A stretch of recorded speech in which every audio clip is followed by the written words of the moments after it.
जटिल होता है. It's a very complicated task to talk before the lunch. But I think so. The talk or the idea and the wisdom started from the morning when we listen something else about Purusharth, Paramarth and Swarth. So I am at now from the land of pioneer entrepreneurs, builders, रोहियास, डालमियास, उस धरती से मैं आपसे बात कर रहा हूँ और अभी हम बात करने वाले हैं लीडरशिप पर. तो first of all because we don't have too much time, धार्यतीत धर्म है, ऐसा कहा जाता है कि what is the worthy holding is the dharma. There are so many misconception about the धर्म.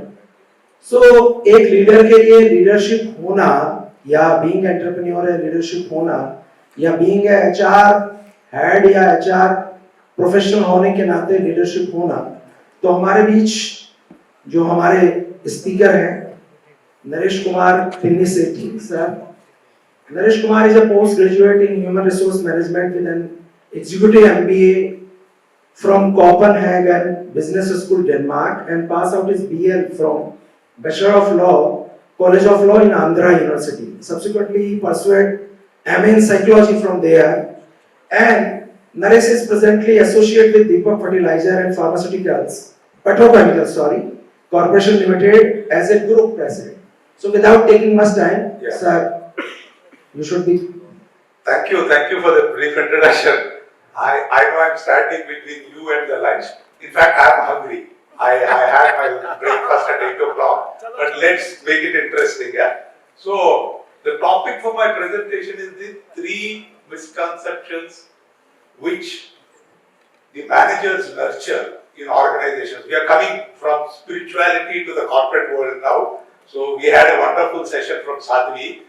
So, why we are talking about the misconceptions? Just to take a leaf out of what Sadhvi has mentioned. She said, if you don't have a steering wheel, when you go in the right direction, when you don't have the GPS, you're going in the right direction. As Stephen Covey says, if you are climbing the wrong ladder, you'll have to climb the ladder, certainly in your life, whether it's in your corporate life or in your normal life. But if you're climbing the wrong ladder, we'll get into problems. So these are some of the most common misconceptions which managers nurture in a corporate world, and how that will actually create, I would say, chaos in an organization. First thing is, just to say, she also mentioned about the difference between Ayodhya and Lanka is the person who is actually at the leadership. So the difference between a great organization and a not to a great organization is once again the leadership. So we need to be aware of what are these misconceptions, especially the students who are sitting in this room, because they are going to enter the corporate world, and there are many colleagues of mine, seniors of mine. I don't think I need to give this gyan to them, they already know. So these are the numbers. If we look at the numbers, they are very alarming. What is that the numbers are telling us is 82% of the time the companies go wrong on whom they call as managers. That means whom they promote as managers or whom they actually hire as managers. So if somebody we find a wonderful technician, and then okay, he's a wonderful technician, great skills he is having, his manager will give a recommendation, and HR department will be put under pressure to promote him.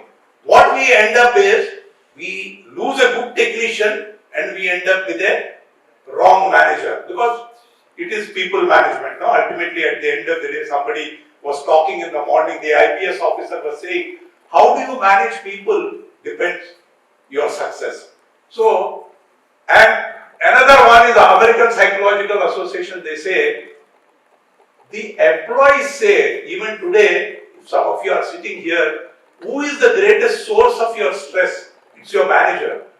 Your manager gives you the actually sleepless nights, and this is what the survey also is proving.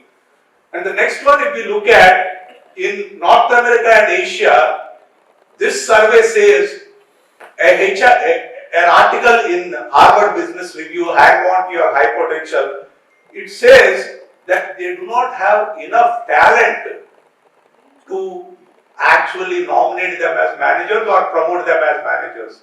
So now the question here is, why is this being manager is such a hell of a job?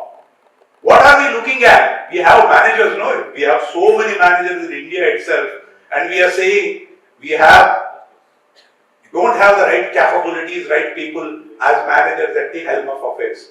Let's look at why is this. There are three misconceptions which managers nurture.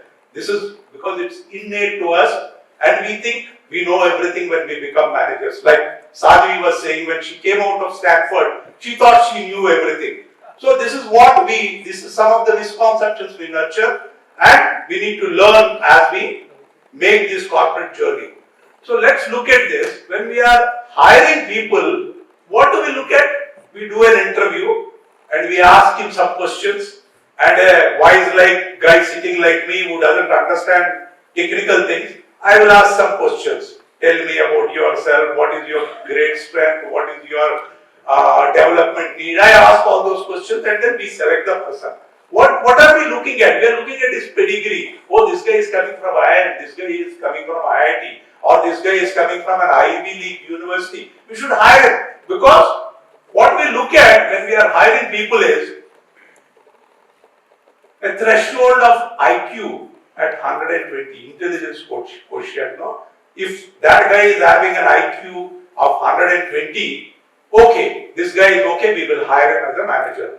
But what we miss here is the emotional intelligence.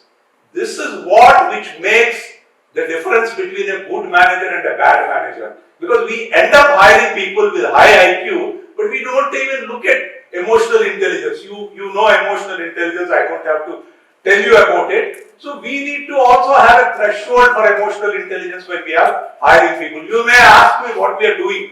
We use a personality test called Hogan. It's a very trustworthy test. And if that guy is coming from an Ivy League university, he's got a wonderful, successful career in his previous job and all, if his Hogan is showing otherwise in terms of his emotional intelligence and interpersonal skills, we think twice to hire such people. So we need to be very careful whom we are hiring as managers, because as managers we have a misconception: if the IQ is high, let's take him as a manager. So why is emotional intelligence very important? As you all know, people who are emotionally intelligent, they are known about their own emotional feelings. You may wonder, how many of us sitting in this room know about ourselves? I would say a very minuscule percentage of people know about ourselves. I've discovered myself at a very late stage in my career. I only wish I would have known when I became a manager. So we don't focus on these aspects in terms of in our leadership development programs. If I don't know, like some of you must have read about that Johari window, one window where people know about us, but we don't know about ourselves. So that is the window we need to work on. So people who are high on EI, they don't react to situations. They respond to situations. You know, there is a stimuli between the whatever happens and our response. So these people are more knowledgeable on how to control their emotions in a given situation. And they listen to others very well, and they empathize with people. Empathizing means putting ourselves into the shoes of that person. What is he feeling? What is he going through currently? So this will make a manager very effective, and they manage trustworthy relationships. Like our IPS officer in the morning was saying, you need to maintain trustworthy relationships, you need to communicate well. So high EI people will have these kind of traits in them, and that's why they will be very successful. And you look at A group survey, 17,000 managers, when they surveyed their subordinates, this is the result which has come. Only 9% of the managers were found to be having self-awareness. about knowing about themselves. Then if you look at empathy, only 22% of the managers have displayed empathy and 20% are able to influence their team members. Influencing means not controlling, actually listening to them and making part of the decision making process. Then conflict management, how does these managers handle conflict? Only 31% of the managers are found to be handling conflict very effectively. Then the second misunderstanding, misconception, myth, whatever you call, is understanding human nature. If I don't understand human being, what motivates them, what ticks them off, I won't be an effective manager. So let's look at this Skinnerian approach. This Skinner is an American psychologist who is a professor in Harvard University. He says managers use rewards and punishments to motivate people. In fact, the gentleman in the morning was talking in the police force, how do you use rewards and punishments?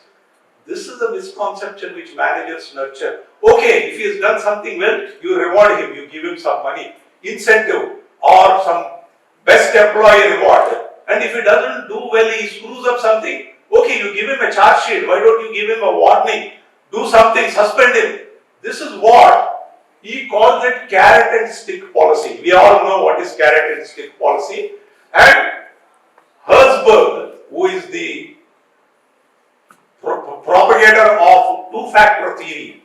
In fact, some of you BBA students must have learned Abraham Maslow's need hierarchy theory.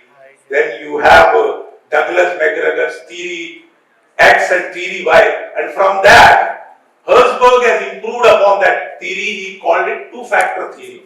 He says motivational factors and hygiene factors. I have not delved deeper because we don't have much time now. So he says it's kick in the A approach. You know what is kick in the A. I don't want to fill that blacks there. So this is what underlying assumptions are basically. Theory X, as Douglas McGregor says, people don't like work. Managers think like that. Most of the managers think like that.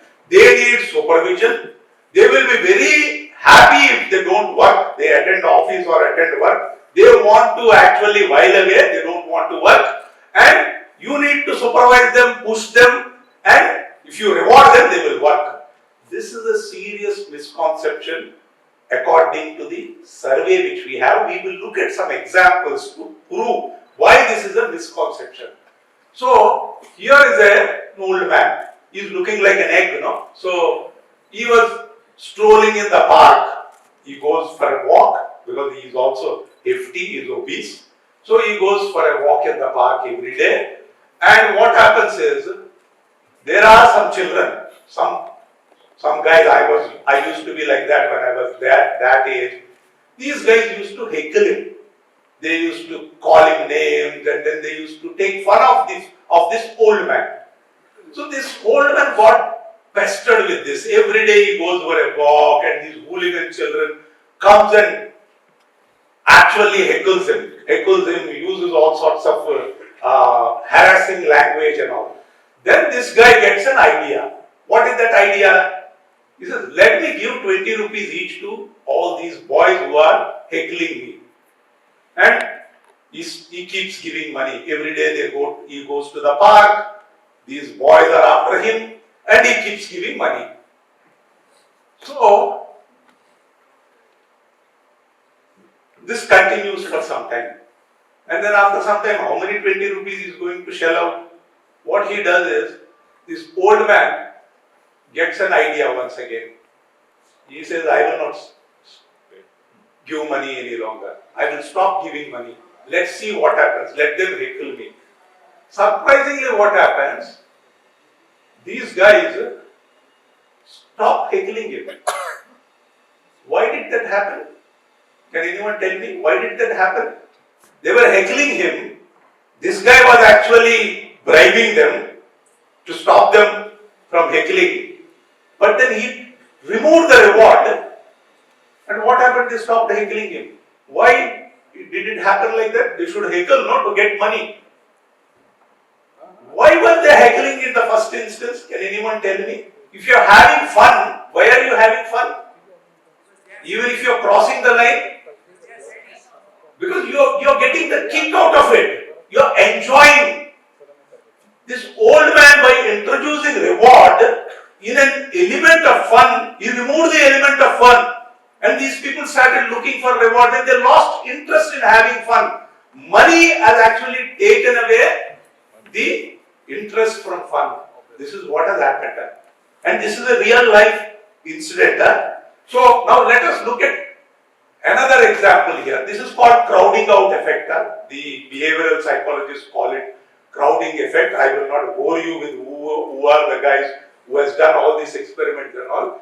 And rewards, as I told you, they have taken out the meaning out of an activity, a fun activity, and they lost complete interest in going and heckling him because he introduced rewards there, and they will reduce motivation to work in their absence.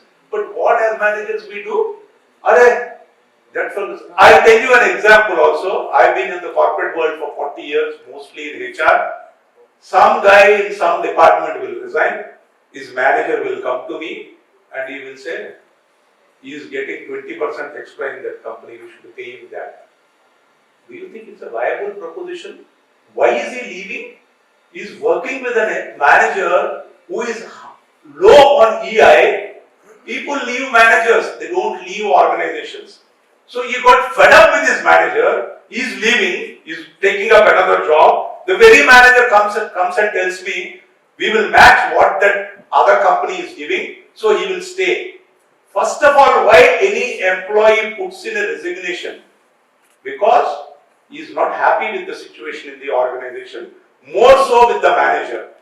Then, once you apply, the other company has to pay you more. You will not go and join at the same salary unless you are laid off. So, this guy comes back and tells me, we'll have to have better HR policies, we are not remunerating our people well, so we have these attrition happening. So, this is what is a myth which many managers nurture. So, let's look at another experiment. This is an experiment of in a school where two groups of children were given crayons. They were put in two different rooms. This group was given a set of crayons and papers. This group was given a set of crayons and papers. First group was told, you start playing with the crayons for 10 minutes and whoever plays well, we will give you some reward. They announced the reward also, and it is called the first group is called reward group. The second room where the children are there, they were told, you do whatever you want to do, these are the crayons and the papers. So what these people started observing both the groups secretly. So the first group were playing well, they were given the rewards. The second group was also playing, there were no rewards. Then they had another session. The first group was told, okay, the game is over. You do whatever you want to do. The second group, they were also made to stay in that room. They were not told anything. Then the observation after the second session, you can see here, in the first group, the first session, the activity was very high. You can see the green bar there. And it was expected award group. You look at the second session, the other group which is no award, their activity went up in the second session when there is no reward. Same thing once again, crowding effect happened here. Playing with crayons is a fun for children. When we introduced a reward there, we have taken out the fun from the children and then they actually lost interest in playing with the crayons. So this once again turned the fun into effort. So what we are saying here is, as managers we should not nurture this misconception that only rewards will actually make people work more effectively. You will ask me one question, do you mean to say people will work for free? No, they will not work for free. As long as you are paying them effectively, that they are able to take care of themselves, their family and all, the baseline is very important. But if you are paying them the wages which is subnormal, then yeah, you will have to introduce rewards. But if companies which are paying well, they don't have to focus on this reward. It is called extrinsic motivation and intrinsic motivation. You know, people have intrinsic motivation. Why do people go and do service free of cost? In fact, one guy started an organization in US called Vocation Vacations, and it is now there in many countries. Of course, it's not there in India. This Vocation Vacations is something where people like me, let's say I'm fed up with my job, I'm getting salary. Even if I'm fed up with my job, I'm getting my salary every month. I go to this, I take leave from my job, I go to Vocation Vacations, and I want to test drive my dream job. Maybe I wanted to become a dog trainer, I wanted to become a lawyer, I wanted to become something else. I will go and test drive that job, I will stay there in that vacation, I will pay for doing that job. Here the company is paying me salary, I am frustrated, my engagement levels are less, but I am going and working there by paying. Likewise, people go and do voluntary work in NGOs after their work hours. Why do they do it? They do it for that intrinsic motivation. They feel happy going and serving something without expecting anything. In fact, they spend money for doing that kind of a work. That is what we need to understand here. So, we talked about rewards now, understanding human nature. What about punishments? If we punish people, they will be afraid, then they will be turning out of the work, because we introduce this disciplinary action. All that, I am not saying disciplinary action should not be taken, but it should not be used indiscriminately. So here we will look at another experiment. There is a child care facility in Israel. In this child care facility, what was the problem? The parents leave their children in this child care facility, they go to their work. At 4 o'clock, the child care facility will close, and the parents are expected to come and take back their children by 4 o'clock. What was happening was, the parents were not coming on time, they were coming after 4 o'clock, which resulted in the child care facility to keep the teachers extra time. The teachers are unable to go home by 4 o'clock by closing the shop. So then, some fellow who is running this child care center like me got a great idea. He said, let us impose a fine of $2 if any parent comes after 4 o'clock to pick up their children. What will happen? Can anybody guess what will happen?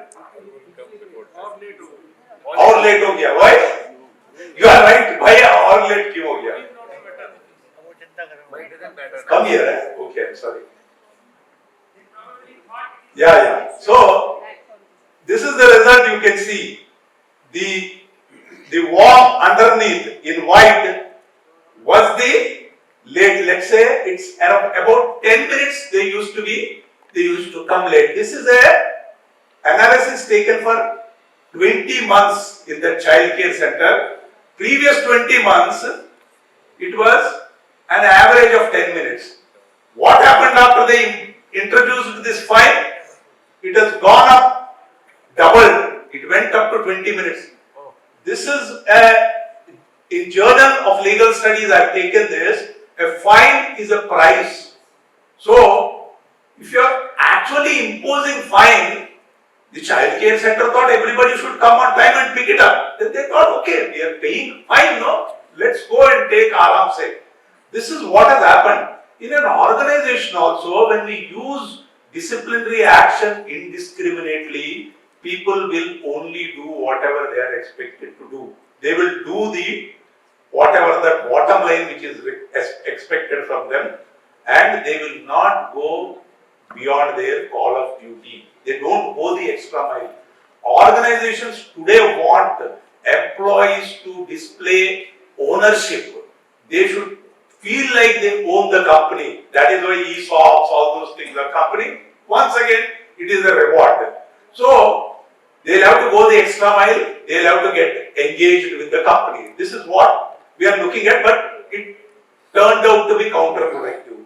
So once again we are seeing counterproductive crowding out effect here, and penalty actually justified late coming here. So you may ask me, don't rewards and these punishments will not improve focus of employees?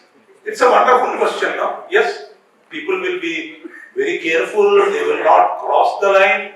If you give them rewards, they will go the extra mile, and if they don't do their work, they will be open to disciplinary action. This is the common thinking. But just look at this situation. This is life of Pi. You all must have seen the movie. Pi gets marooned in a boat in the high seas with a tiger. You just imagine you are Pi there and the tiger is your manager. Every day you are there in the office. Your manager is the tiger. What will you be thinking? I love to survive. I love to survive. If this kind of a boss is there, he cannot even think of going the extra mile. Survival instinct will actually set in. That will create a negative focus. It will not allow that person to go the extra mile and have ownership in the organization. So, once again, whether we should apply stress or not as managers, this is the big question. I am saying don't do anything, don't give reward, don't give punishment. I am not saying that. Don't use them indiscriminately. If there is no stress in work, there is boredom. That fellow will only biting his nails, the performance would be abysmal. But if you apply the right amount of stress, the optimum stress, you will have the optimum performance happening. But if you increase the stress on that fellow, what will happen here is anxiety and fear will set in, like that picture we have seen in life of Pi. So, today most businesses are run on fear and stress only, no? Is it not? What kind of language we use in organizations? We use military language. Strategy, where did we borrow the word strategy? We say frontline soldiers, our sales force, frontline sales force. They are in the trenches. They are trying, it is a war room we create when we want to develop some strategy. When we want to establish business in Rajasthan, we say war for Rajasthan. So we only use military jargon in corporate life. So how can it not lead to fear and stress? This is what we are doing, and this is a misconception which we are nurturing as managers here. So the last one, the last myth which managers, I am not an exclusion here, which we nurture normally is, how do we manage teams? As a manager, I have people reporting to me. I should know how to deal with my people. But if I have certain misconceptions in terms of dealing with my people, like for example, what we normally think is, as a manager, we have authority and freedom to make things happen. Is it right or wrong? As a manager, do we have authority or not? I know you are all hungry. You say yes or no. We have authority, yes. Yes, bola, but it is not reaching. It is not reaching because nahi hai, dam nahi hai. So we have power due to position. As a manager, I have two horns and all. I am very powerful. No, everybody will come and tell me, good morning, sir. Good evening, sir. All that. Happy birthday, sir. I know they will be giving gali to me behind me, but in front of me, I'll execute my power. So, manager means there is an organization structure. I have people reporting to me. Then there are roles and responsibilities, a logical and rational process. Is it not? Job descriptions are there, SOPs are there, everything is there in an organization. And we operate like a well-oiled machine. And I can control my subordinates' work. Yes or no? Yes. Yes. But is it true? Let's look at it. So, I want to actually negate this misconception, these four things which we are actually thinking.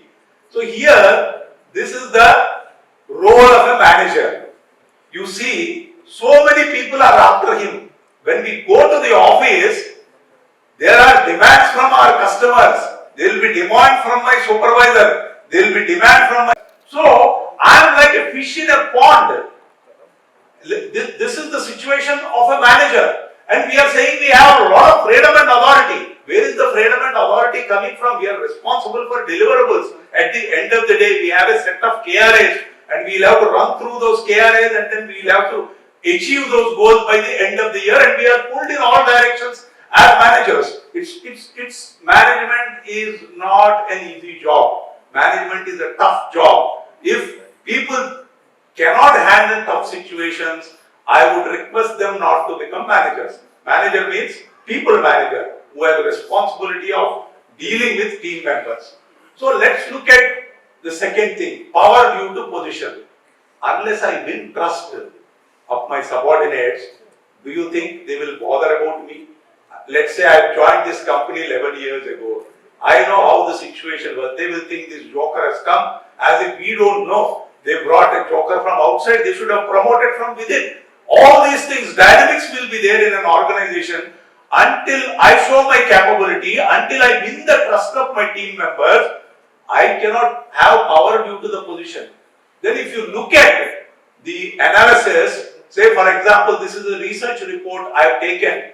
These are what expectations from the team members from a manager. Managers should display openness. He should be an effective communicator, like our police officer mentioned in the morning. Ability to make decisions. If I don't take decisions, I procrastinate or I push the buck up or buck down, then people don't trust me. Then integrity is very important for my manager. If I'm doing all sorts of things, fudging my travel bills, taking some money out of the company, nobody will trust me, nobody will respect me as a manager. And I need to also have competence in the role. I need to understand the nuances involved in the functional area and be able to effectively influence and drive the team to achieve the goals at the end of the year. So, the third one which we are talking about is, we are saying there is a structure, roles and responsibility, job description, we have logical SOPs, very, very rational way of working, all that we are saying. It's not rational, it's actually emotional. In fact, this Ram Charan, Dr. Ram Charan, I know you must be knowing Dr. Ram Charan, he is known as one of the top 10 management thinkers in the world. We work with Dr. Ram Charan on our strategy. He keeps coming to us, to our meetings, management meetings and all. I picked up some nuances from him. He says, if organizations are running their finance departments the way they are running the HR departments, many would have gone bankrupt. So, what we are trying to say here is, we are not dealing with our people appropriately. Second thing, Dr. Ramcharan says, in your management team meetings, what kind of fun you have? Is there any situation where some of your top management team members cried in a management meeting? Do we cry? No, we all put up big faces, we say we know everything and we are very tough cookies there. Nobody cries, no? He says, best of boards, the directors cry. That is what Dr. Ramcharan says. This is not what I picked it up from here. So it's emotional. If something goes well, you're happy. If something doesn't go well, you really feel sad. Like you saw when the Indian cricket team lost, what did they do? They cried in the field. They went to the dressing room and they cried. You have seen Virat Kohli and Rohit Sharma crying. It's emotional. It's not rational at the end of the day. And it also involves hopes and dreams. So, there are people who are coming to work, they have their families. In fact, I've seen one video where this father of the bride is going and telling the bridegroom, I've actually brought up this girl with so much of care and concern all these years. I'm sure you will also take care of her in the same way. So, people have families, they have children, they have all those things are, we need to treat employees the same way we treat our own family members. So that is how we need to focus on our employees very carefully, like they are our family member. There are intangible threats and apprehensions, especially in a private organization. There are threats. Even a CEO doesn't know when he is going to lose his job if the numbers are not achieved. So, in a time where the IT industry is going through a turmoil today, where you don't know when the pink slips are coming, when the layoffs are being announced, there are all intangible threats and apprehensions which are there on the top of everybody's mind. In my 40 years of life, I've gone through that also. There were layoffs in my previous organization. I don't know when my job will go. When my daughter came and told me, I want to go for higher studies, I told her also, I don't know whether I'm going to keep this job or not. I don't know. Because sometimes you don't know, you willy-nilly you face the acts. So those threats and apprehensions loom large and they are all emotional, they are not rational. And if you see, if managers are to be effective, they need to be better coaches. Hardly anybody uses the coaching way of managing people. So this is some kind of an analysis I've taken from Zenger and Folkman. And as Napoleon Bonaparte says, leaders are dealers in hope and vision is their currency. So, and control over subordinates work. This is the last one which we are going to talk about. Control will not get commitment. All the youngsters here, if they join organizations tomorrow, the world has changed. I am a baby boomer generation guy. Today we have Gen Z. If the managers try to control them, they will just leave the job and go away. That will not get commitment from the employees. So they want autonomy. As I told you, vacations, they want autonomy and they won't do your bidding. They will not dance to your tunes if they are not given the freedom to operate. So command to control is not the today's buzzword. It is ask and inspire. This is what as managers we are expected to do. The last example I am going to take you through is a hospital, a nursing home actually. This is an experiment carried out in 1977 where there were two groups of residents in the nursing home. One group of residents were told, you take care of yourself. Another group were told, we will decide everything for you. Ultimately, after some time when they went back to these two groups, the first group remained much healthier than the second group. The first group which had freedom, where nobody is controlling them. The second group was completely controlled by the hospital nursing home management. Their health deteriorated much faster than the first group. So, autonomy, freedom to operate, having a word in the decision making will certainly help employees' engagement levels to go beyond what we can actually expect. So, freedom to choose is very important. So, this is the last slide. 3 misunderstanding, myths or misconceptions which managers nurture, we talked about is, when we are hiring people, promoting people, we leave emotional intelligence, which is a very important aspect for a manager to succeed. Second thing is misunderstanding human nature, that rewards and punishments will deliver the goals at the end of the year. And third one is the nature of managing team members.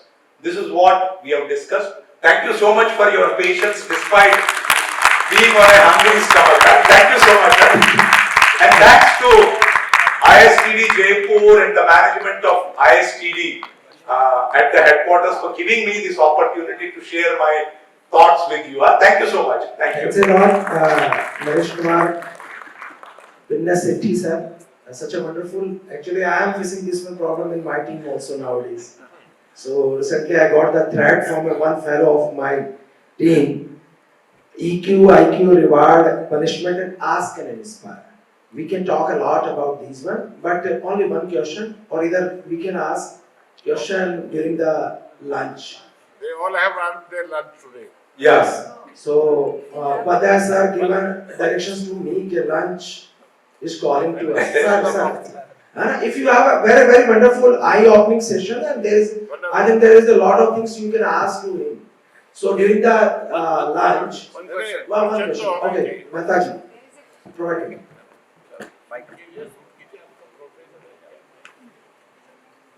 First of all, indeed a brilliant presentation by you. Thank you, sir. Full compliments for you. Thank you so much. Uh, it is not the control that really motivates the employee, as rightly said. It is not the disciplinary action or the threat that really works.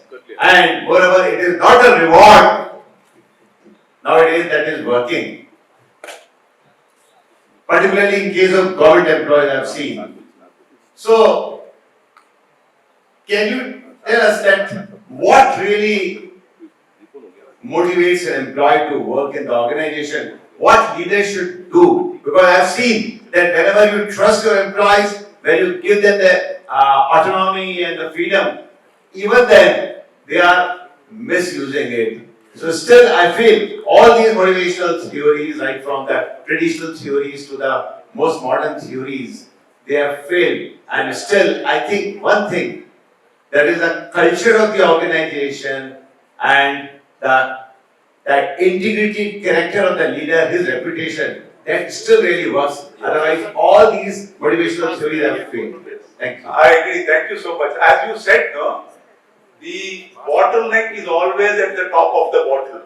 That means the leader who is running the organization, if he creates the right culture will percolate down the organization. I give an example. My daughter works for HSBC.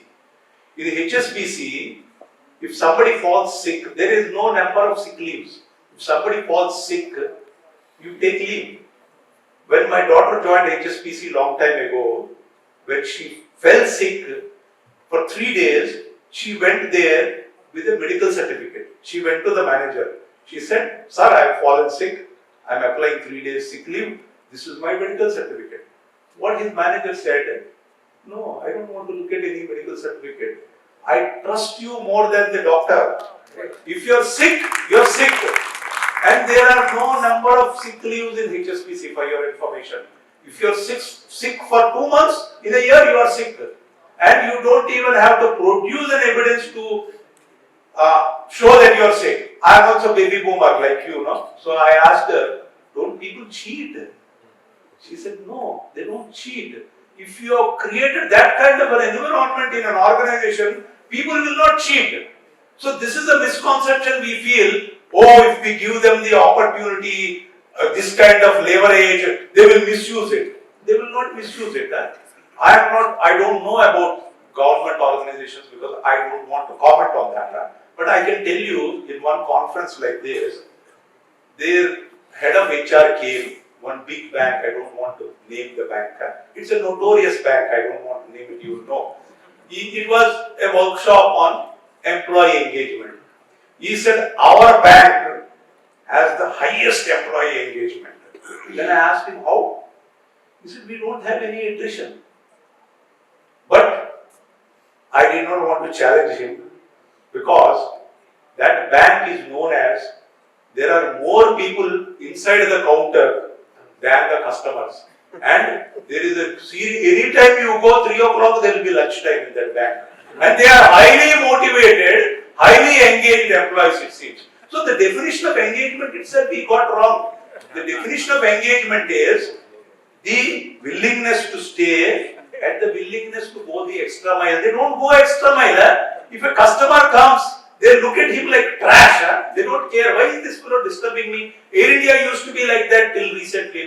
When you are getting into that aircraft, some lady will be looking at you. You get an impression, why is this fellow disturbing me? Why is he actually buying a ticket on Air India? And they don't even try to hesitate to admonish you. So is that an engagement we are talking about? It depends on the organization culture. At the end of the day, what kind of a culture we have created as leaders, then I don't think things will be misused. Even in my organization, for example, at our management level, I am the self-approving authority. I approve everything for myself. Don't you think I can cheat? I can cheat. But my company is a 12,500 crore turnover company. And if I can cheat on my travel bills and small things, how is this company trusting me with such kind of turnover? I signed documents worth crores of rupees, but I can get into these kind of situations, no? So it's the culture at the end of the day. So we need to create that kind of a culture. Nobody will misuse. I hope I've answered you effectively. Thank you so much. Thanks a lot, sir. Over to Rashmi. Thank you very much, sir. Leadership is the most buzzword these days, and the topic taken by sir himself,